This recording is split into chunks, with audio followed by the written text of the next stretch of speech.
নবীর পরে নবী নাই, সংসদে আমরা কি চাই? আইন চাই। এটা প্রত্যেকটা দল মত নির্বিশেষে, no Awami League, no BNP, no Jamaat, no Jatiya Party, কোনো দলাদলি নাই। যখন আমার নবীর ইজ্জতের উপরে কথা আসবে, যখন আমার কোরআনের অপমাননা সম্পর্কে কথা আসবে, কোনো আওয়ামী লীগ নাই, কোনো বিএনপি নাই, কোনো জাতীয় পার্টি নাই, কোনো জামাত জাসদ বাসদ কিচ্ছু নাই। ইমানের দাবিতে আন্দোলনে যদি হক্কানি ওলামায়ে কেরামরা যদি আমাকে ডাক দেয়, আমি আমার আমানতকে রক্ষা করার জন্য, রাসূলের ইজ্জতকে রক্ষা করার জন্য আমরা জান এবং মাল এবং সময় দিয়ে কে কে তৈরি আছি, হাত তুলে আল্লাহ করে যাই। আল্লাহু আকবার। বিশ্ব নবীর অপমান চাইবে না রে মুসলমান। নবীর পরে নবী নাই, সংসদে আইন চাই। নবীর পরে নবী নাই, সংসদে আইন চাই। আল্লাহ রাব্বুল আলামিন আমাদের সবাইকে কবুল করুন।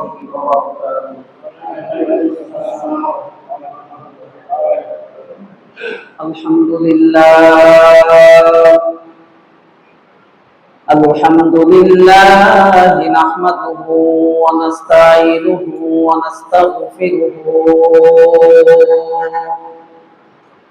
ওয়া নু'মিনু বিহি ওয়া নাতাওয়াক্কালু আলাইহি ওয়া না'উযু বিল্লাহি মিন শুরুরি আনফুসিনা ওয়া মিন সাইয়্যাতি আ'মালিনা।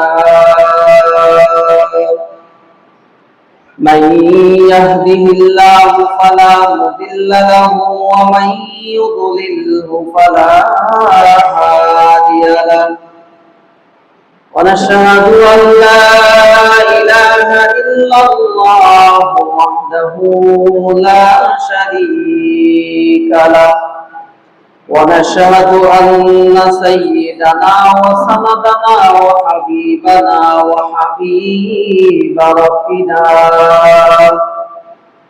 وطبيبنا وطبيب قلوبنا ومولانا محمدا عبده ورسوله أرسله الله إلى كافة الناس بشيرا ونذيرا وداعيا إلى الله بإذنه وسراجا وقمرا منيرا. أما بعد فقد قال الله تبارك وتعالى في كلامه المجيد وفي فرقانه الحميد. أعوذ بالله من الشيطان الرجيم. بسم الله الرحمن الرحيم.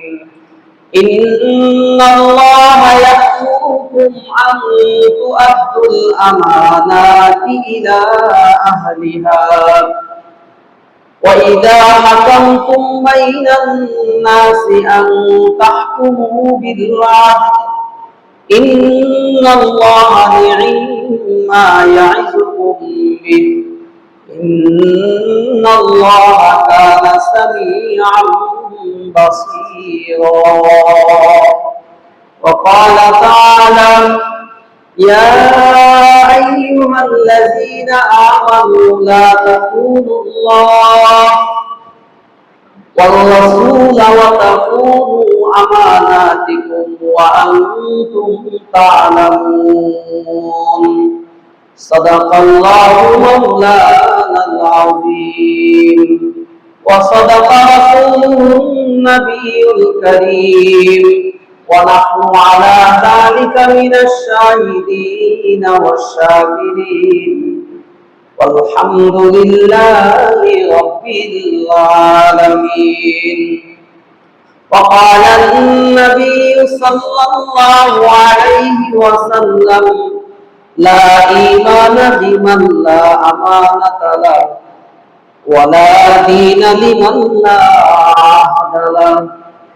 وقال النبي صلى الله عليه وسلم আলা কুল্লুকুম রাইন ওয়া কুল্লুকুম মাসউলুন আন রাইয়াতিহি আও কামা ক্বালা আলাইহিস সালাতু ওয়াস সালাম محبوب درگاہ کبریا بلغ العلا بکماله سدروشن زمین و آسمان کشفت تجا بجماله مشتاق دیدار خدا حسنت جمیع خصاله نامز مصطفى صلوا عليه وآله بلغ العلا بكماله كشف الدجى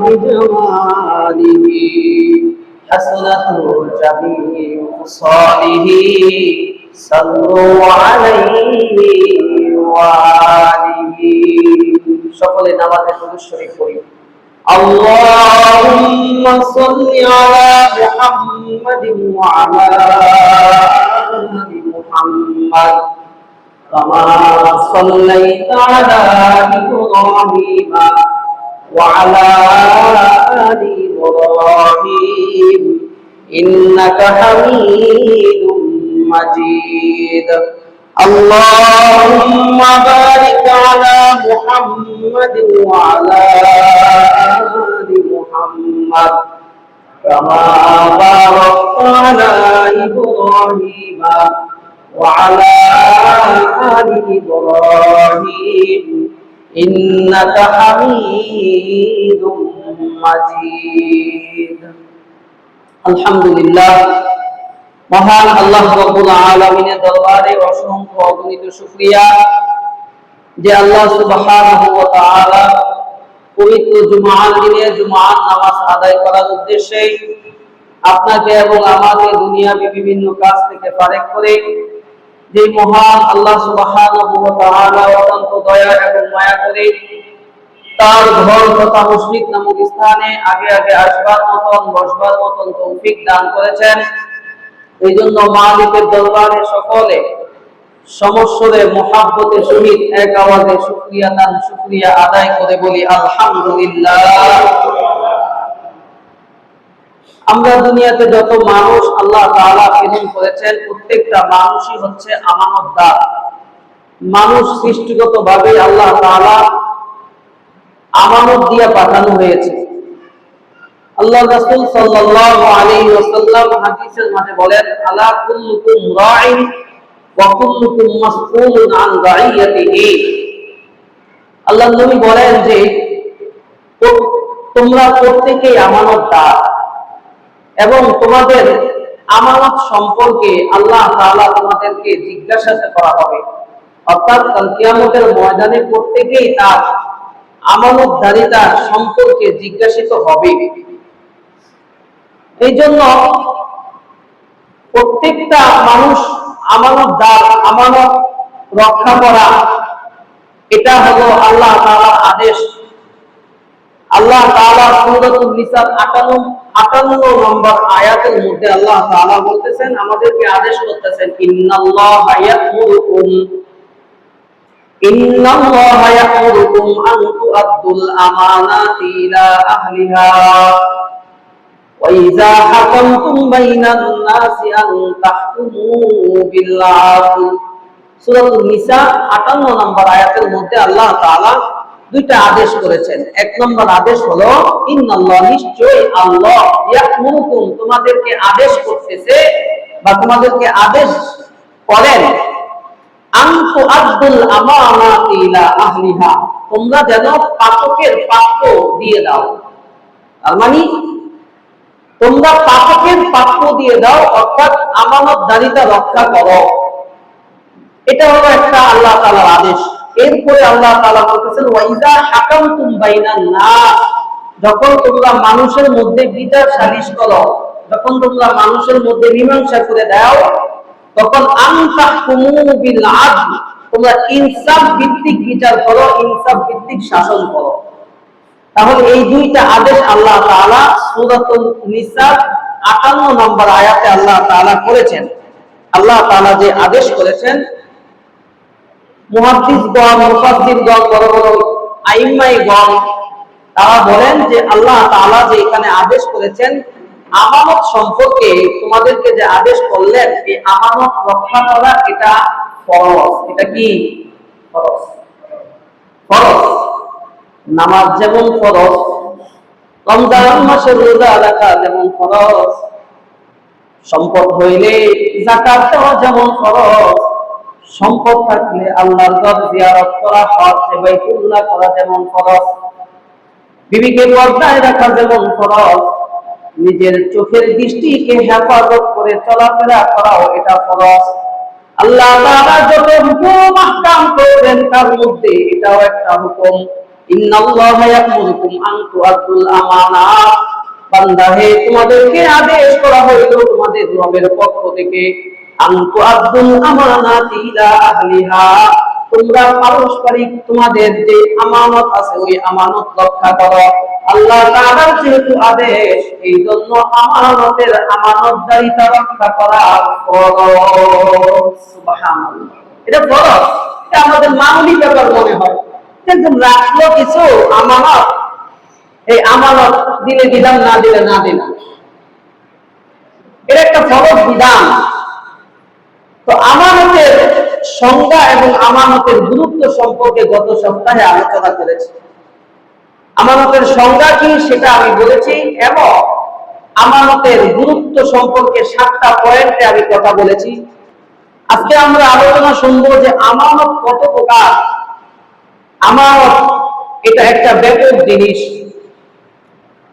আমানতের সম্পর্কে বলতে গেলে কোরআনুল কারীমে সূরা আনফালের 27 নম্বর আয়াতের মধ্যে আল্লাহ তাআলা আমানতের প্রকার বলতেছেন। সূরা আনফালের 27 নম্বর আয়াত, আল্লাহ তাআলা ঈমানদারদেরকে ডাক দিয়ে, প্রত্যেকটা ঈমানদারদেরকে ডাক দিয়ে আমানতের প্রকার জানায় দিয়েছেন যে আমানত কত প্রকার। এই আয়াত দ্বারা বোঝা যায় আমানত 3 প্রকার। কত প্রকার? প্রধানত 3 প্রকার, এবং প্রত্যেকটা প্রকার মধ্যে অসংখ্য বিস্তীর্ণভাবে অনেকগুলা শাখা পোশাকা আছে। কি আছে? অনেকগুলো শাখা পোশাকা আছে। আগে আমি আয়াতটা তেলাওয়াত করি, এরপরে আয়াতের অর্থটা বলবো, এরপরে আমি আলোচনার দিকে চলে যাব। সকলে মনোযোগ সহকারে যদি শুনেন তাহলে আমরা আমাদের আমানত সম্পর্কে জ্ঞাত হব এবং সেটা সম্পর্কে আমরা আমল করতে আমাদের জন্য সহজ হবে। যেহেতু আমানতদারিতা রক্ষা করা ফরজ, আর যদি কেউ আমানতের খিয়ানত করে তাহলে সাথে সাথে তার আমলনামায় কবিরা একটা গুনাহ হবে। বলেন নাউজুবিল্লাহ। এজন্য যদি আমরা নাই জানি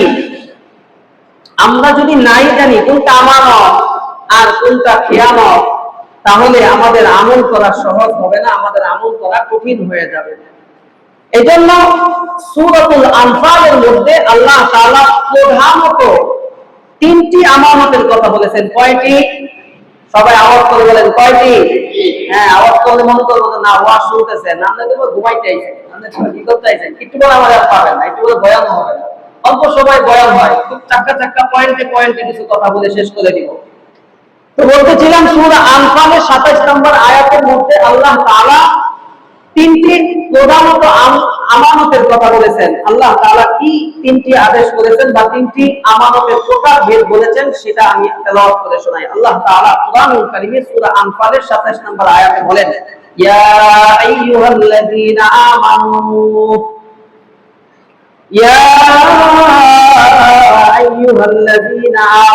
লা তাকুনুল্লাহ ওয়া রাসূলা وتخونوا أماناتكم وأنتم تعلمون। মহান আল্লাহ রাব্বুল আলামিন প্রত্যেকটা ঈমানদার বান্দাদেরকে অবগতির জন্য ডাক দিয়ে বলতেছেন, ইয়া আইয়ুহাল্লাযীনা আমানু, হে ঈমানদার বান্দাগণ, লা তাকুনুল্লাহ, তোমরা আল্লাহ তাআলার খিয়ানত করো না, আল্লাহ তাআলার আমানতদারিতার খিয়ানত করো না। তার মানে এখান থেকে বোঝা যায় যে আল্লাহ তাআলা বলেছেন আল্লাহর আমানতের খিয়ানত করো না, তার মানে আল্লাহর আমানত হলো একটা প্রকার। ওয়া রাসূলা, এবং রাসূলের খিয়ানত করো না। তার মানে এখান থেকে বোঝা যায় যে রাসূলের একটা প্রকার রাসূলের আমানত সম্পর্কে আল্লাহ তাআলা বলেছেন ওয়াতাকুনু আমানাতিকুম ওয়া আনতুম তা'লামুন, এবং তোমাদের নিজেদের পারস্পরিক আমানতের খিয়ানত করো না। সুবহানাল্লাহি ওয়া বিহামদিহি। আল্লাহ তাআলা এখানে তিনটা প্রধানত খিয়ানতের কথা বলেছেন যে তোমরা কি করো না, আল্লাহর আমানতের খিয়ানত করো না, ওয়া রাসূলের আমানতের খিয়ানত করো না, ওয়া তাকুনু আমানাতিকুম, তোমাদের নিজেদের পারস্পরিক আমানতের খিয়ানত করো না। এখান থেকে আল্লাহ তাআলা তিনটা প্রধানত প্রকার বোঝানোর চেষ্টা করেছেন। তাহলে প্রত্যেকটা ইমানদার বান্দাদেরকে ডাক দিয়ে বলতেছেন লা তাকুনুল্লাহ, আল্লাহ খিয়ানত করো না। তার মানে কি বুঝলেন যে আল্লাহর কিছু আমানত আছে, আছে বিধায় তো খিয়ানত করার কথা না বলছে। এখান থেকে একটা প্রকার আল্লাহর আমানত। দুই নাম্বার ওয়াল রাসূলা, রাসূলের খিয়ানত করো না। তার মানে এখান থেকে বোঝা যায় রাসূলের কিছু আমানত আছে, এইজন্য তো বলছে খিয়ানত করো না। ওয়া তাকুনু আমানাতিকুম, তোমাদের নিজেদের পারস্পরিক কিছু আমানত জেনে শুনে তোমরা কি করো না, খিয়ানত করো না। জেনে শুনে বলতে ওয়া আনতুম তা'লামুন, জেনে শুনে তোমরা কি করো না, খিয়ানত করো না। তার মানে আমাদের পারস্পরিক কিছু আমানত আছে। যেহেতু প্রধানত তিনটা বিষয়, এই তিনটা বিষয়ের মধ্যে আমি আজকে তিনটা বিষয় আলোচনা করতে পারবো না, সময় খুব কম। প্রত্যেকটার আলোচনা বিস্তারিত ভাবে বলতে গেলে এক একটার আলোচনা 2 ঘন্টা করে সময় লাগবে। তার মানে তিনটা সাবজেক্টের উপরে কথা বলতে গেলে আমার 6 ঘন্টা সময় লাগবে। এজন্য আধা ঘন্টা সময়ের মধ্যে আমি একেবারে খুবই ইম্পর্টেন্ট গুরুত্ব যেগুলো না বললেই না, সেগুলোর দিকে একটু ইঙ্গিত করে আমি চলে যাব। আজকে দুইটা প্রকার নিয়ে আমি আলোচনা করব যে আল্লাহ তাআলা সূরা আনফালের 27 নম্বর আয়াতের মধ্যে যে প্রধানত তিনটি আমানতের কথা বলেছেন, এই আমানতের মধ্যে দুইটা আমানতের প্রকার নিয়ে আমি কথা বলবো। এক নাম্বার হচ্ছে আল্লাহর আমানত দ্বারা কি বোঝানো হচ্ছে বা কি বুঝাইতে আল্লাহ তাআলা চাইছেন, আল্লাহর আমানতগুলো কি কি এবং রাসূলের আমানতগুলো কি কি, এই সম্পর্কে আলোচনা করব। এবং আমাদের পারস্পরিক আলোচনা সেটা আমি আগামী সপ্তাহে ইনশাআল্লাহ আল্লাহ হায়াতে তয়্যিবা দান করলে করব। তাহলে এখান থেকে সুন্দর স্পষ্ট ভাবে আমরা আমানতের প্রধানত তিনটা প্রকার পেয়ে গেলাম। এক নম্বর প্রকার হইল আল্লাহ তাআলা বলতেছেন ঈমানদারদেরকে ডাক দিয়ে ইয়া আইয়ুহাল্লাযীনা আমানু লা তাকুনুল্লাহ, আল্লাহর খিয়ানত করো না, অর্থাৎ আল্লাহর আমানত, ওয়ার রাসূলা, এবং রাসূলের আমানত। তাহলে আল্লাহর আমানত কি কি আর রাসূলের আমানত কি কি, এই সম্পর্কে কিছু কিঞ্চিত পরিমাণ গুরুত্বপূর্ণ কিছু আলোচনা। যে আল্লাহ তাআলা যখন যা কিছু বান্দার উপরে যখন যেটা যে অবস্থায় আল্লাহ তাআলা হুকুম করেছেন, ওই সমস্ত হুকুম আহকাম গুলাকে বলা হয় আল্লাহ তাআলার পক্ষ থেকে আমানত। আল্লাহ তাআলার পক্ষ থেকে কি আমানত। আল্লাহ তাআলার হুকুম আহকাম গুলা কিসের মধ্যে দিয়েছেন? আল্লাহ তাআলা যত হুকুম আহকাম গুলা দিয়েছেন, সমস্ত হুকুম আহকাম গুলা বান্দাকে একটা কিতাবের মাধ্যমে দিয়েছেন। সেই কিতাবের নাম হলো কিতাবুল্লাহ, কোরআনুল কারীম। এটার নাম কি? কোরআনুল কারীম। এই কোরআনুল কারীম হচ্ছে আল্লাহ তাআলার আমানত। আল্লাহ তাআলার দেওয়া আমানত বান্দার উপরে, সেটা কি? কোরআনুল কারীম। সূরাতুল আহজাবের 72 নম্বর আয়াতে আল্লাহ তাআলা বলতেছেন ইন্না আরাদনাল আমানাতা আলাস সামাওয়াতি ওয়াল আরদি ওয়াল জিবাল, ইন্না আরাদনাল আমানাতা আলাস সামাওয়াতি ওয়াল আরদি ওয়াল জিবালি ফাআবাইনা আন ইয়াহমিলনাহা ওয়া আশফাকনা মিনহা ওয়া হামালাহাল ইনসান। আল্লাহ তাআলা কোরআনুল কারীমকে আমানত বলেছেন, আমানত। এই যে সূরাতুল আহজাবের 72 নম্বর আয়াতে আল্লাহ তাআলা কোরআনকে আমানত জানায়া দিয়েছেন। প্রত্যেকটা মুমিন মুসলমান ঈমানদারদের কাছে কোরআন হচ্ছে আল্লাহ তাআলার আমানত। আমাদের কাছে আল্লাহ তাআলার দেওয়া কোরআন, এটা হচ্ছে সকল মুমিন মুসলমানদের কাছে আমানত। দ্বিতীয় নাম্বার হইল আল্লাহ তাআলা দ্বীনুল ইসলাম। যেই বান্দাকে আল্লাহ তাআলা তার ধর্ম দিয়েছেন, তার দ্বীন দিয়েছেন, তার ধর্ম ইসলাম দিয়েছেন, যাকে আল্লাহ তাআলা হেদায়েতের ধর্ম দিয়েছেন, ইসলাম নামক ধর্ম দিয়েছেন, আল্লাহ তাআলার ধর্ম। পৃথিবীর বুকে বহু ধর্ম আছে, সমস্ত ধর্ম কিন্তু আল্লাহ তাআলার না। একটাই মাত্র আল্লাহ তাআলার ধর্ম, সেটা হলো ইসলাম। দীনিয়াল ইসলাম। আল্লাহ তাআলা যেই মানুষকে ইসলাম নামক একটা ধর্ম দিয়েছেন, তাফসীরে বাগাবীর মধ্যে লেখে আল্লাহ তাআলা যতগুলা হুকুম আহকাম করেছেন আর যতগুলা আমানত বান্দাকে দিয়েছেন, তার মধ্যে সর্বোত্তম আমানত হইল যাকে আল্লাহ তাআলা তার দ্বীন দিয়েছে। সুবহানাল্লাহ। আল্লাহ তাআলার দ্বীনটাকে আমাদেরকে যাদেরকে দিয়েছে, এই দ্বীনটা হইল আমানত। এই দ্বীনটাকেই আমানত। এবং যে সমস্ত মানুষগুলাকে ঈমান নামক দৌলত দিয়েছেন, ঈমানটা হইল আল্লাহ তাআলার পক্ষ থেকে দেওয়া আমানত। ঈমান কিন্তু গায়ের জোরে পাই নাই, ঈমান কিন্তু আল্লাহর শক্তির জোরে দেওয়া হয় নাই। যদি শক্তির জোরে দেওয়া হইতো, উতবা সাইবা আল্লাহ এগুলা কিন্তু মুসলমান হয়ে যাইতো, এগুলা কিন্তু ঈমানের মালিক হয়ে যাইতো। হেদায়েত একমাত্র আল্লাহ তাআলার হাতে। আল্লাহ যাকে চান তাকেই কেবল হেদায়েত দান করে। সুবহানাল্লাহ। বলো, নিয়ামতের বিষয় যে যাদেরকে ঈমান দান করেছেন, এই ঈমান নামক দৌলতটা হলো আল্লাহ তাআলার পক্ষ থেকে আমানত। আমাদের কাছে এই আমানতের কোনো হেফাজতই নাই। অথচ আগের যুগের সাহাবায়ে কেরাম, তাবিঈন, আইম্মায়ে মুজতাহিদিন, তারা কেমন ঈমানদার ছিলেন? তারা ঈমানের হেফাজত করার জন্য নিজের জীবনকে বাজি রেখে তারপরে ঈমানকে হেফাজত করছেন। ক্ষমতার কারণে অথবা ভয়ের ভীতির কারণে, বোমার কারণে, গুলির কারণে আমরা সাধারণত ঈমান হারা হয়ে যাইতেছি। অথচ সাহাবায়ে কেরাম রাদিয়াল্লাহু তাআলা আনহুম আজমাইনরা গলায় ছুরি ধরেছে, তবুও ঈমান নামক আমানতের খেয়ানত করে নাই বিন্দু পরিমাণ। বলেন সুবহানাল্লাহ। আগুনে নিক্ষেপ করবে, শুনিতে চড়াইছে, আগুনের নিক্ষেপ করবে, ভয় দেখাইছে, গরম টকবক পানির উপরে ছেড়ে দিছে অথবা গরম টকবক তেলের উপরে ছেড়ে দিছে, তবুও ঈমান নামক আমানতটা একটু খেয়ানত করে নাই। আল্লাহ রাসূল সাল্লাল্লাহু আলাইহি ওয়াসাল্লাম বিভিন্ন সময় বিভিন্ন সাহাবীর নাম ধরে ডাক দিয়ে বলছেন, এই আমার সাহাবী, এই সাহাবীটা বড় আমানতদার। অমুক সাহাবীকে আবার ডাক দিয়ে বলছেন, এই যে অমুক সাহাবী, এই সাহাবীটা হলো জান্নাতি সাহাবী। অমুক সাহাবীটাকে ডাক দিয়ে বলছেন, এই যে আমার একটা সাহাবী, এই সাহাবীটা হচ্ছে গোপন রাজ, এই সাহাবীটা হচ্ছে আমার সমস্ত গোপন কিছু জানেন। এরকম বিভিন্ন সময়ে বিভিন্ন সাহাবীদেরকে ডাক দিয়ে বলেছেন। একজন সাহাবীর সম্পর্কে আল্লাহ নবী সাল্লাল্লাহু আলাইহি ওয়াসাল্লাম বলেন আব্দুল্লাহ ইবনে হুযাফা। এই আব্দুল্লাহ ইবনে হুযাফা রাদিয়াল্লাহু তাআলা আনহুকে আল্লাহ নবী বলেন, ও আমাদের সাহাবীরা, তোমরা প্রত্যেকেই আমানতদার, কিন্তু আব্দুল্লাহ ইবনে হুযাফা একটু বেশি আমানতদার। সুবহানাল্লাহ।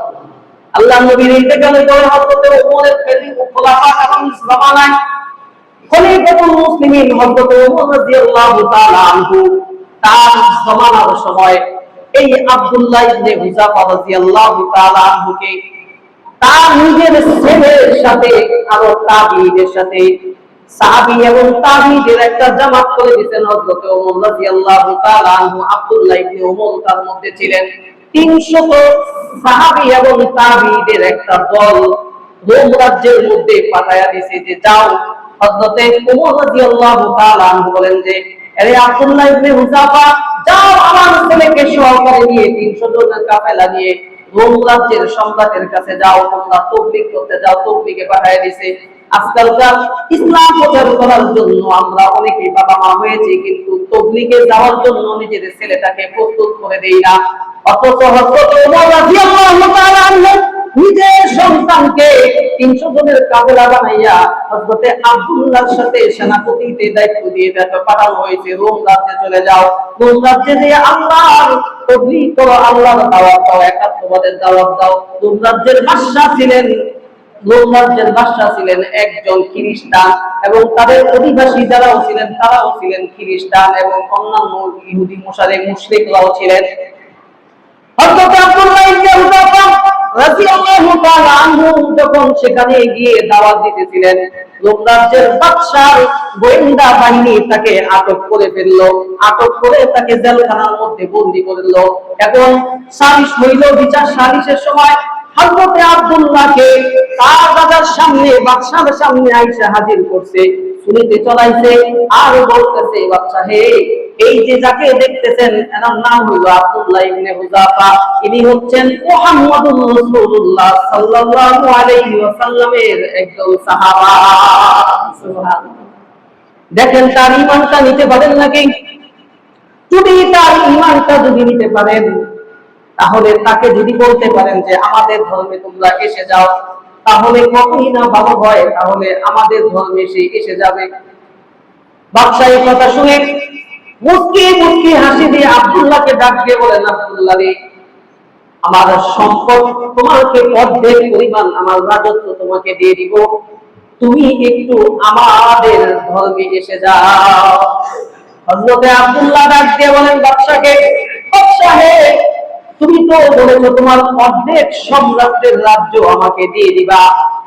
আমি আব্দুল্লাহ তোমাকে বলতেছি, আল্লাহ তাআলার পক্ষ থেকে যে আমাকে ঈমান নামক আমানত দিয়েছে, ওই আমানত তোমার গোটা রাজ্য যদি আমাকে দিয়ে দাও, তোমার শুধু রোম রাজ্য নয়, তোমার যদি রোম রাজ্য সহকারে গোটা আরব কান্ট্রির রাজ্য যদি আমাকে দিয়ে দাও, আমি আল্লাহর আমানতের বিন্দু পরিমাণ এক সেকেন্ডের জন্য খেয়ানত করব না।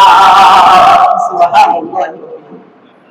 হযরতে আব্দুল্লাহ রাদিয়াল্লাহু তাআলা আনহুকে শুনিতে চাইছে, যখন বাদশার প্রস্তাবে যখন রাজি হয় নাই, তখন পাশের থেকে উজিররা বলতেছে তাকে তীর মারো, আঘাত করো, যদি কিছু আঘাত করো তাহলে সে ঈমান হারা হইতে হবে, ঈমান হারা হবে।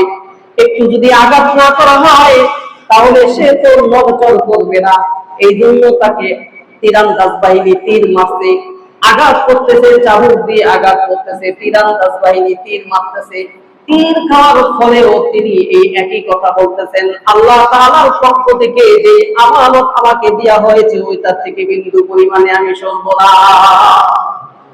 এবার বাদশা ডাক দিয়ে বললেন যে এমনিতে তো হবে না, যাও বড় একটা ব্যাগ নিয়ে আসো, ব্যাগের মধ্যে সুন্দর করে পানি ফুটাইতে থাকো। পানি ফুটাইতে থাকলো, দেখতে আনা হইলো, দেখে তলের ভিতরে আগুন দেওয়া হইলো, পানি টকবক টকবক করতেছে। তার সাথে সঙ্গী সাথীও কয়েকজন ধরা হয়েছিল। আব্দুল্লাহর সাথে সঙ্গী থেকে দুইজন সঙ্গীকে টেনে হেসে ব্যাগের সামনে আইনা বলতেছে, আব্দুল্লাহ রে, এখন যে জিনিসটা তুমি চক্ষু দ্বারা দেখবা, একটু ভালো করে দেখবা, তোমার সামনে তোমার জাতিকে, তোমার সামনে তোমার সহকারীদেরকে আমি এই ব্যাগের মধ্যে ফালাবো, তোমাকে একটু করে ফালাবো। সাথী সঙ্গীর মধ্যে থেকে একজন সাথীকে গরমটা বড় পানির মধ্যে ছেড়ে দিয়েছেন, ছেড়ে দেওয়ার সাথে সাথে গোস্তগুলা নিচে চলে গেছে, খড়কুটার মতন পানির উপরে হাড্ডিগুলা ভাসতেছে। আর আব্দুল্লাহ চেয়ে চেয়ে দেখতেছে চুলির মধ্যে আব্দুল্লাহ চলানো। এমন দৃশ্য দেখে আব্দুল্লাহ কিছুটা আল্লাহ তাআলার আসমানের দিকে তাকাইয়া চোখের পানি ছেড়ে দিছে আর কান্নান করতেছে নিজে নিজে। পাশের থেকে উজির রাজাকে বলে, রে বাদশা মশাই, এবার মনে হয় কাম হয়ে গেছে, আব্দুল্লাহর চোখের পানি আব্দুল্লাহর নাম ছাড়ার জন্য মনে হয় প্রস্তুত হয়ে গেছে। এবার বাদশা ডাক দিয়ে জিজ্ঞেস করে, আব্দুল্লাহ রে, মনে হয় তুমি ঈমান ছেড়ে দিবা, আমার রাজ্যের রাজত্ব তোমাকে দিয়ে দিব, তুমি একটু আমাদের ধর্মে এসে যাও, আর তোমাকে যে ঈমান মুহাম্মদুর রাসূলুল্লাহ যে শিখাইছে ওই ঈমান তুমি পরিত্যাগ করো।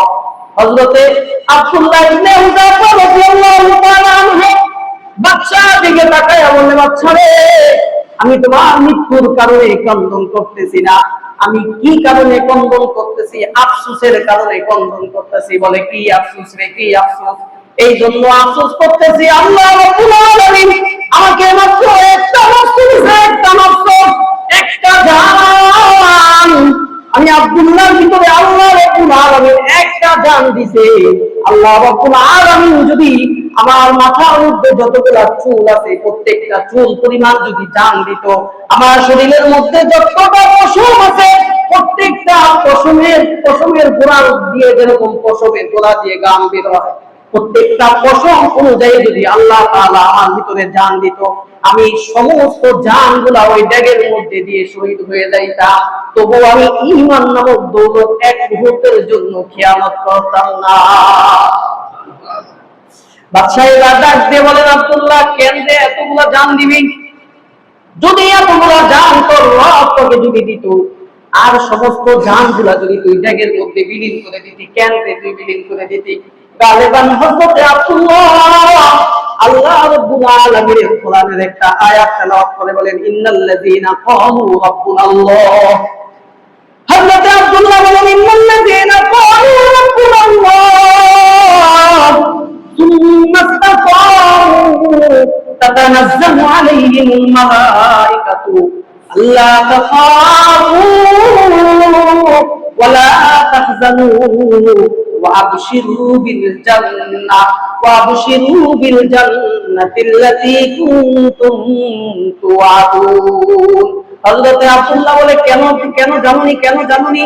আমার একটা জান তো আল্লাহ তাআলা দিয়েছে, শত শত কোটি কোটি যদি আমার ভিতরে জান দেওয়া হয়তো, এই জন্য আমি তোমার ব্যাগের মধ্যে দেওয়ার জন্য প্রস্তুত।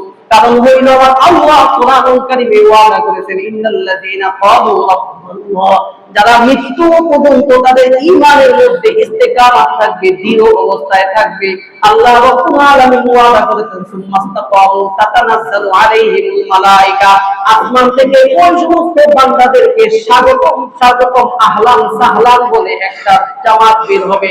আসমান থেকে ফেরেশতাদের একটা দল তার কাছে এসে যাবে, এসে আল্লাহ রাব্বুল আলামিনের পক্ষ থেকে বলবে, লা খাউফুন আলাইহিম ওয়া লা হুম ইয়াহজানুন, বান্দারে তোমার কোনো টেনশন নাই, তোমার কোনো ভয় নাই, এটা আল্লাহ তাআলা তোমার পক্ষ, আল্লাহ তাআলার পক্ষ থেকে বান্দা তোমাকে ওয়াদা করা হইতেছে, তোমাকে তোমাকে জান্নাতের সুসংবাদ দেওয়া হইতেছে। সুম্মা তাকামু তাতানাজ্জালু আলাইহিমুল মালায়েকা আল্লা তাখাফু ওয়া লা তাহজানু ওয়া আবশিরু বিল জান্নাহ, তোমাকে জান্নাতের সুসংবাদ আল্লাহ তাআলার পক্ষ থেকে দেওয়া হইতেছে। সুবহানাল্লাহি ওয়া বিহামদিহি। হযরতে আব্দুল্লাহর এই আমানতদারি দেখে এবার বাচ্চা চিন্তা করতেছে, বাচ্চা বলতেছে, আব্দুল্লাহ রে, তোমার দেখে ডাক দিতে হবে না, তাহলে তুমি একটা কাজ করো। এই কাজটা কি? তোমার ছোট পবিত্র জবান এবং ছোট দ্বারা আমার কপালে একটা চুমু দাও, তাহলে তোমাকে ছেড়ে দিব। সেনাপতিকে বলতেছে, আব্দুল্লাহ হলো সেনাপতি, তো বলতেছে, তুমি তোমার ছোট মোবারক দিয়ে আমার কপালে একটা চুমা দাও, আমি তোমাকে ডেকে আর ফলাবো না, তোমাকে আজাদ করে দিব, তোমাকে মুক্ত করে দিব। হযরত আব্দুল্লাহ বলতেছেন, আমাকে শুধু মুক্ত করলে হবে না, আমার সাথে যাদেরকে ধরে আছেন তাদেরকেও মুক্তি করতে হবে। বাদশা যখন এই কথা বললো, হযরত আব্দুল্লাহ কে বললো যে ঠিক আছে, তোমাকে এবং তোমার সাথী সঙ্গ যারা আছে সবাইকে আমি মুক্ত করে দিব। হযরত আব্দুল্লাহ বাচ্চার কপালে একটা চুমা দিছে, সবাইকে তো মুক্তি করতে করতে হযরত আব্দুল্লাহকে 3000 দিনার তাকে হাদিয়া হিসেবে দান করতেন, বলেন সুবহানাল্লাহ। এবং পরবর্তীতে সবার সামনে কালেমা গ্রহণ করেন নাই ওই বাচ্চা, খ্রিস্টান বাচ্চা, কালেমার প্রতি অটুট থাকার কারণে এবং এই আমানতের খেয়ানত দেখে, আব্দুল্লাহ আমানতের খেয়ানতে কি পরিমাণ শক্ত ছিল, এই শক্ততা দেখে পরবর্তীতে এই বাচ্চা মুসলমান হয়ে গেছে, বলেন সুবহানাল্লাহ। এমন আমানতদারিতা রক্ষা ছিলেন, আমানতদারিতা আল্লাহ তাআলা বিজয় দান করতেন। আজকে মুসলমান আমরা ঈমান নামক দৌলত কিভাবে হারাইতেছি। উত্তরবঙ্গে দিয়ে দেখেন, পার্বত্য অঞ্চল চট্টগ্রাম দিয়ে দেখেন, অল্প কিছু টাকার জন্য দারিদ্র মুসলমানদেরকে আজকে খ্রিস্টান বানানো হয়েছে। শত শত পরিবার, মুসলমান পরিবারদেরকে আর্থিক অবস্থা লোক দেখিয়ে অথবা আর্থিক প্রদান করে, অর্থ প্রদান করে শত শত মুসলমানদের ঈমান তারা নিয়ে যাইতেছে, খ্রিস্টান বানায় ফেলতেছে, কাদিয়ানি বানায় ফেলতেছে। আজকে আমাদের খবর নাই, আজকে আমাদের খবর নাই। নিউজে দেখেন বহু ঈমান হারা হয়ে যাইতেছে, অথচ ঈমান এটা কার আমানত? আল্লাহর আমানত। কার আমানত? আল্লাহর আমানত। আল্লাহ তাআলা যখন বান্দাকে যখন এই অবস্থায় হুকুম করেছেন, সমস্ত হুকুমগুলো আল্লাহ তাআলার আমানত। নামাজ একটা ইবাদত, এটা হলো আল্লাহ তাআলার পক্ষ থেকে আমানত। নামাজের প্রত্যেকটা রুকুন সুন্দর করে আদায় করা, নামাজটা প্রত্যেকটা মানুষ সুন্দর করে আদায় করে দেওয়াটা, এটা হলো আল্লাহ তাআলার আমানত। যে ব্যক্তিটা নামাজের রুকুনগুলো আদায় করলো না, আর নামাজ পড়লো না, তারা আল্লাহ তাআলার আমানতের খেয়ানত করলো। নাউযুবিল্লাহ। এটা চিন্তা করার বিষয় যে আমি প্রতিদিনের মুসল্লি না সাপ্তাহিক মুসল্লি না ঈদের দিনের মুসল্লি? এটা তো আল্লাহ তাআলার আমানত। আমার জীবনে যদি আমি 40 বছর 30 বছর যদি নামাজ ছাড়া চলে যায়, তাহলে আমি কতগুলো কবিরা গুনাহ করেছি আর কতগুলো আমানতের খেয়ানত করেছি, একটু চিন্তা করার বিষয়, একটু চিন্তা করার বিষয়। তো আল্লাহ তাআলা যত হুকুম আহকাম দিয়েছে এবং কোরআনুল কারীম এবং আল্লাহ তাআলার দ্বীনে ইসলাম এবং ঈমান, এটা সম্পূর্ণ কি আল্লাহর আমানত। এগুলো কি আল্লাহর আমানত। আল্লাহ তাআলা যে সূরাতুল আনফালের 27 নম্বর আয়াতের মধ্যে বলতেছেন, ইয়া আইয়ুহাল্লাযীনা আমানু লা তাকুনুল্লাহ, হে ঈমানদার বান্দারা আল্লাহর আমানতের খিয়ানত করো না। এই আল্লাহর আমানতের খিয়ানত করা যাবে না। যখন যেটাই আমাকে আল্লাহ তাআলা হুকুম আহকাম করেছে, ওই সমস্ত হুকুম আহকামগুলো সঠিকভাবে পালন করার নাম হচ্ছে আমানতের রক্ষা করা। আর যদি ওই হুকুম আহকামগুলো যদি আমি পালন না করি, তাহলে আল্লাহর সাথে কিয়ামত হবে। আল্লাহ তাআলার সাথে যদি কিয়ামত হয়, কাল কিয়ামতের ময়দানে আল্লাহ আমার এবং আপনাকে জিজ্ঞাসা করবে, আমাকে এবং আপনাকে জিজ্ঞাসা করবে। এবং রাসূলের আমানতের খেয়ানত করো না। রাসূলের আমানত গুলা কি কি? রাসূলের কিছু আমানত আছে। হজের ভাষণের সময় দুইটা জিনিস সাহাবায়ে কেরাম রাদিয়াল্লাহু তাআলা আনহুম আজমাইনদেরকে উদ্দেশ্য করে বলতেছেন, আমি কি তোমাদেরকে দ্বীন সম্পূর্ণ প্রচার করে গেলাম নাকি? সাহাবায়ে কেরাম এক বাক্যে বললেন, ইয়া রাসূলুল্লাহ, আপনি আল্লাহ তাআলার পক্ষ থেকে যে দ্বীন নিয়ে আসছেন সম্পূর্ণটাই আমাদেরকে পৌঁছায়া দিয়েছেন। এইজন্য আল্লাহর রাসূল সাল্লাল্লাহু আলাইহি ওয়াসাল্লাম ভাষণ দেওয়ার পরে বলতেছে, আমি তোমাদের কাছে দুইটা জিনিস রেখে যাইতেছি, কিতাব আল্লাহ ওয়া সুন্নাত রাসূলিল্লাহ, আল্লাহর কিতাব এবং আমার সুন্নাত। এই দুইটা হইল আমার পক্ষ থেকে তোমাদেরকে আমানত। আল্লাহ রাসূল বলতে না দিলে হবে সময় কিতাব আল্লাহ ওয়া সুন্নাত রাসূলিল্লাহ, যে আল্লাহর কিতাব এবং সুন্নাত আমি রেখে গেলাম তোমাদের মাঝে। আল্লাহ রাসূল আমাদের মাঝে যেটা রেখে গেছেন সেটার নাম কি? আমানত। উম্মত হিসেবে আমার কাছে কি এটা? আমানত। এজন্য রাসূলুল্লাহ সাল্লাল্লাহু আলাইহি ওয়াসাল্লামের সুন্নতের তাবেদার হওয়া, সুন্নতকে ফলো করা, সুন্নত যে উম্মতটা মানবে তারা আমানতের রক্ষা করলো, সুন্নত মানবে না তো আমানতের খেয়ানত করলো। আল্লাহ রাসূল সাল্লাল্লাহু আলাইহি ওয়াসাল্লামের অসংখ্য সুন্নতের মধ্যে একটা শিয়ারে ইসলাম সুন্নত হইল মুখের দাড়ি। দাড়ি আল্লাহ রাসূল সাল্লাল্লাহু আলাইহি ওয়াসাল্লামের একটা সুন্নাত। আজকে মুসলমান দামদারি মুসলমান রাসূলের উম্মত হিসাবে আমরা আখ্যায়িত করি, কিন্তু আমাদের মুখে আল্লাহ রাসূলের সুন্নাত নাই। অথচ একজন বেঈমানের মুখেও দাড়ি ছিল। একটা পুরুষ মানুষের সৌন্দর্য হচ্ছে দাড়ি। আদম নবীর পক্ষ থেকে, আদম নবী থেকে নিয়ে হযরত মুহাম্মদুর রাসূলুল্লাহ যত নবী রাসূল আল্লাহ দুনিয়াতে প্রেরণ করেছিলেন, সবার মুখেই দাড়ি ছিল, সবার মুখে দাড়ি ছিল। এবং পুরুষের সৌন্দর্য হচ্ছে দাড়ি। পুরুষের সৌন্দর্য কি? দাড়ি। পুরুষের সৌন্দর্য দাড়ি। একটা বেঈমান হয়ে হচ্ছে, বেঈমানটাকে রবীন্দ্রনাথ ঠাকুর, মুসলমান। রবীন্দ্রনাথ ঠাকুরের দাড়ি ছিল না? দাড়ি ছিল। বিশ্বকবি রবীন্দ্রনাথ ঠাকুর। অথচ আমাদের জাতীয় কবি কবি নজরুল ইসলাম, তাকে ফলো করে, তাকে উদ্দেশ্য করে রবীন্দ্রনাথ ঠাকুর বলতেছে, ওহি নজরুল, তুমি করিয়াছ ভুল, দাড়ি না রাখিয়াছ চুল। ওহি নজরুল, তুমি করিয়াছ ভুল, দাড়ি না রাখিয়াছ চুল। বাপ ছিল না, চুল ছিল, দাড়ি ছিল না। এই জন্য নজরুলকে উদ্দেশ্য করে বলছে যে পুরুষের সৌন্দর্য দাড়ি, নজরুল তুমি দাড়ি না রাখিয়া রাখছো চুল। তোমার সৌন্দর্য আসলে হয় নাই। তোমার সৌন্দর্য কি হয় নাই? পুরুষের পুরুষত্ব সৌন্দর্য হয় নাই। একজন বেঈমান হয়ে পুরুষের সৌন্দর্য বুঝলো, আর তুমি মুহাম্মদুর রাসূলুল্লাহ উম্মত হয়ে রাসূলের শিয়ারে ইসলাম, এই শিয়ারে ইসলাম সুন্নতের একটা তাবেদার তুমি হতে পারলো না, তোমার মুখে দাড়ি বজাইতে পারবো না, তাহলে তুমি কেমন রাসূলের আমানতদার হইলে? রাসূলের আমানত সুন্নাত। রাসূলের আরেকটা আমানত হইল রাসূলের ইজ্জত রক্ষা করা। ইজ্জত রক্ষা করা প্রত্যেকটা মুমিন মুসলমান যারা আল্লাহর রাসূলের উম্মত দাবি করে, রাসূলের ইজ্জতের উপর যদি কোনো হামলা হয়, ওই ইজ্জতকে রক্ষা করা হইল প্রত্যেকটা মুমিন মুসলমানের উপরে আমানত। আল্লাহর রাসূল শেষ নবী, সূরাতুল আহজাবের মধ্যে আল্লাহ আল্লাহ রাব্বুল আলামিন ডাক দিয়ে বলতেছেন মা কানা মুহাম্মাদুন আবা আহাদিন মির রিজালিকুম ওয়ালাকিন রাসূলুল্লাহি ওয়া খাতামান নাবিয়্যিন। আল্লাহ রাব্বুল আলামিন বলতেছেন তোমাদের কোন বালেগ পুরুষের পিতা নন মুহাম্মদ। মুহাম্মদ তোমাদের কোন বালেগ পুরুষের পিতা নন। নাবালিগ বললে সমস্যা আছে, এই জন্য আল্লাহ রাব্বুল আলামিন রিজাল শব্দটা ব্যবহার করেছেন। রিজাল উন্নত পুরুষ, নিসা উন্নত মহিলা। আল্লাহ রাব্বুল আলামিন বলতেছেন তোমাদের আমার নবী অর্থাৎ মুহাম্মদুর রাসূলুল্লাহ তোমাদের বালেগ পুরুষের কোনো পিতা নন। তার মানে কোন প্রাপ্ত বয়স্ক পুরুষদের কোন পিতা আল্লাহ রাসূল ছিলেন না। ওয়া খাতামান নাবিয়্যিন, এবং তিনি তোমাদের মাঝে শেষ নবী। নবুয়তের দরজা আমাদের নবীর মাধ্যমে শেষ করে দিয়েছে।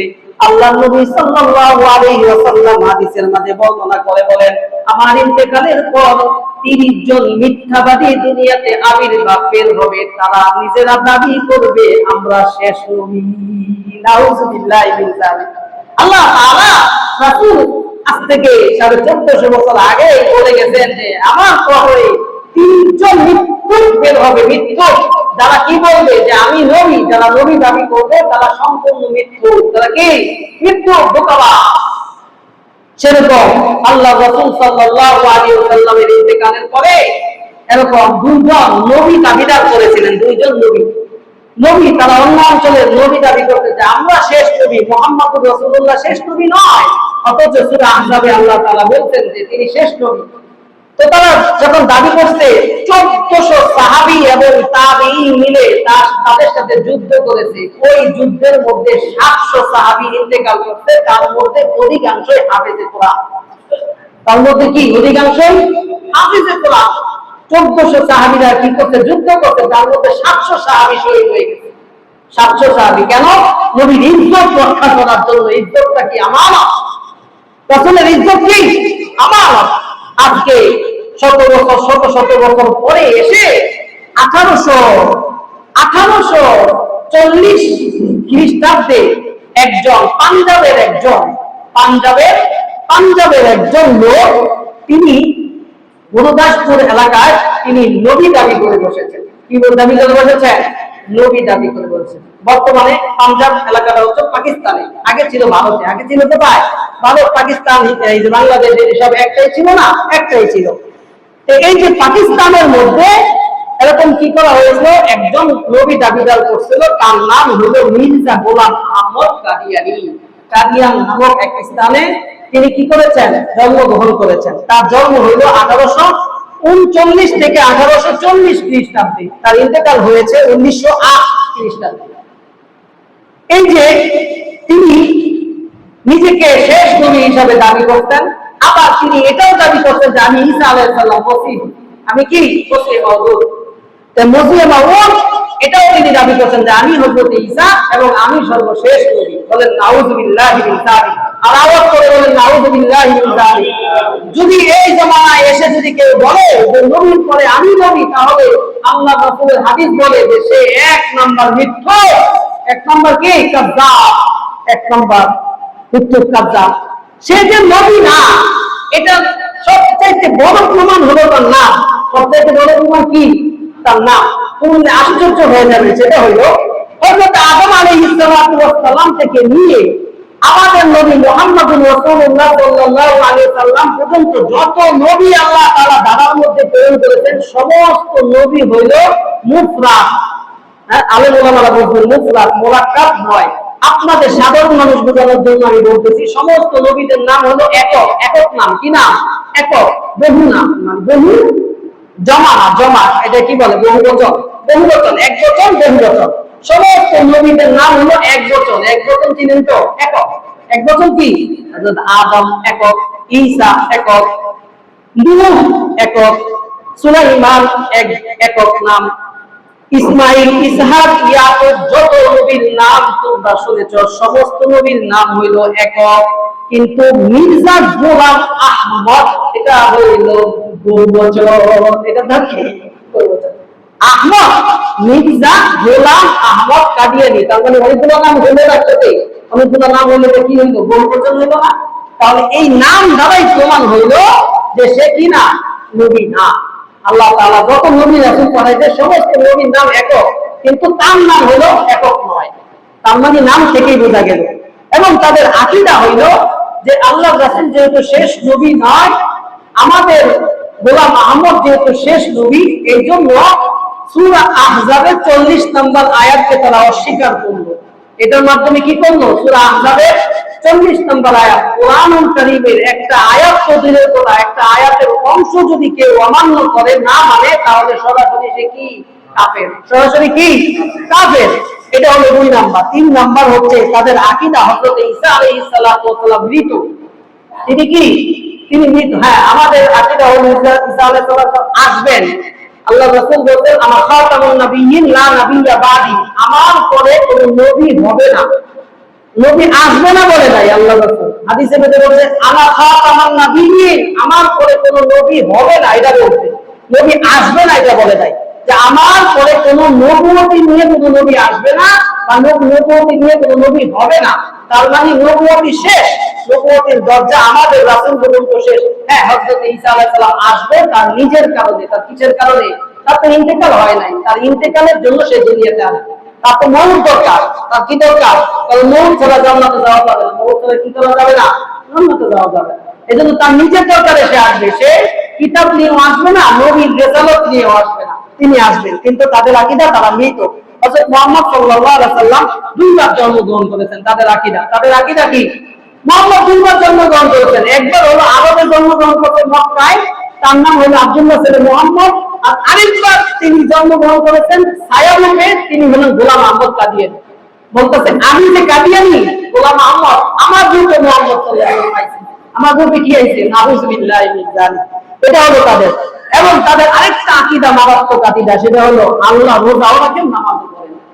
আল্লাহ কি করেন? নাউযুবিল্লাহি মিন যালিক। আল্লাহ রোজা রাখবেন কেন? নামাজ রোজা করবেন কেন? আল্লাহ এগুলা করবেন। আল্লাহ তো প্রভু, আমরা তার বান্দা, গোলাম রাখলেই কাজ করবে। আল্লাহ নাকি এই কাজ করতে যাবে কেন? এই আল্লাহ মাঝে মাঝে ঘুমান, এটাও তাদের একটা আকীদা। আল্লাহ মাঝে মাঝে ঘুমান এবং স্ত্রী সহবাস করেন। বলেন নাউযুবিল্লাহি মিন যালিক। আল্লাহ কি করেন? মাঝে মাঝে ঘুমায়। তাদের আকীদা আল্লাহ মাঝে মাঝে ঘুমায় এবং কি করে? স্ত্রী সহবাস করে। বলেন নাউযুবিল্লাহ। এবং জিবরাইল আলাইহিস সালাতু ওয়াস সালাম তার নিকট আসে। জিবরাইল আলাইহিস সালাম তার নিকট আসে, গোলাম মুহাম্মদ কাদিয়ানীর নিকট নাকি আসে। আল্লাহ তাআলা একটা আয়াত নাযিল করেছেন, মুহাম্মাদুর রাসূলুল্লাহ ওয়াল্লাযীনা মাআহু আশিদ্দা। তিনি দাবি করেন যে এই আয়াত আমার জন্য নাযিল হয়েছে। এই আয়াত কার জন্য নাযিল হয়েছে? পাগলে কিনা বলে ছাগলে কিনা খায়। এইজন্য পৃথিবীর মুসলমান কান্ট্রির মধ্যে 17টা কান্ট্রির মধ্যে তাদেরকে কাফের ঘোষণা দেওয়া হয়েছে। এখন এই ফিতনা আমাদের বাংলাদেশেও প্রভাব ফেলেছে। বাংলাদেশে কি ফেলেছে? প্রভাব ফেলেছে। এই জন্য নবীর পরে নবী নাই, সংসদে আমরা কি চাই? আইন চাই। এটা প্রত্যেকটা দল মত নির্বিশেষে, no Awami League, no BNP, no Jamaat, no Jatiya Party, কোনো দলাদলি নাই। যখন আমার নবীর ইজ্জতের উপরে কথা আসবে, যখন আমার কোরআনের অপমাননা সম্পর্কে কথা আসবে, কোনো আওয়ামী লীগ নাই, কোনো বিএনপি নাই, কোনো জাতীয় পার্টি নাই, কোনো জামাত বাসক কিছু নাই।